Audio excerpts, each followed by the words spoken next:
लोकप्रिय अंतर्मनाचा वेध घेणारे news channel star city one.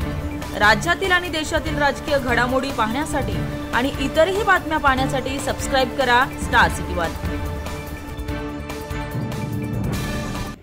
मी जाहीर आवाहन केलंय आणि आता त्यांनी मला काहीतरी पुरावे दाखलेत खोटारडे।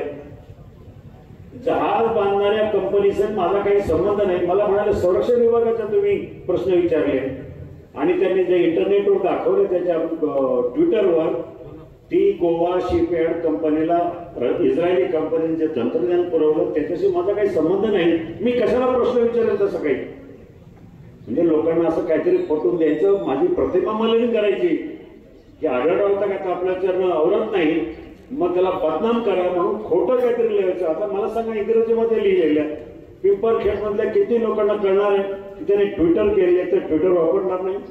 मला आमचे मेजर बळवंत बोंबे म्हणत होते ते असं बोललं तुम्ही काहीतरी बोललं म्हटलं मला बोलायची गरज नाही, लोक मला ओळखतात। माझा प्रामाणिकपणा आज नाही 20 वर्षापासून आहे। मी माझा धंदा कसल्या कष्टातून उभा केला अशा चोऱ्यामाऱ्या करून नाही।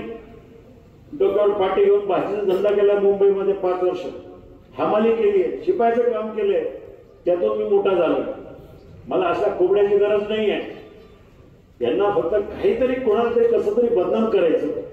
आता विषय काय, कसं बोलणार, कोणाला काय बोलणार, कामं तर केली नाही आणि म्हणून अशा प्रकारचा आधार घ्यायचा। आता त्यांच्या एकच मी साहेबांची एकनिष्ठ म्हणजे पवार साहेब ठीक आहे ना बरोबर, पण मी माझ्या जनतेशी एकनिष्ठ आहे। माझी निष्ठा माझ्या जनतेबरोबर आहे, शेतकऱ्यांबरोबर आहे, गोरगरिबांबरोबर आहे। त्यांच्यासाठी मला काम करायचं। मलाही संसद रत्न पुरस्कार मिळाला म्हणून का मी काम करायचं थांबलं? संसद रत्न पुरस्कार मिळाला म्हणून मुंबई मतदारसंघात फिरायचं नाही असं काही नाही। त्याने काही आमचं पोट भरत नाही। त्याने काही आम्हाला स्मशानभूमीला संरक्षण भिंत पाहिजे, रस्ता पाहिजे, पाणी पाहिजे, समाज मंदिर पाहिजे हे होत नाही आहे। आणि म्हणून मी आपल्याला सांगतो की गेल्या वेळेला आपण निवडून दिलं आणि 5 वर्ष हा मतदारसंघ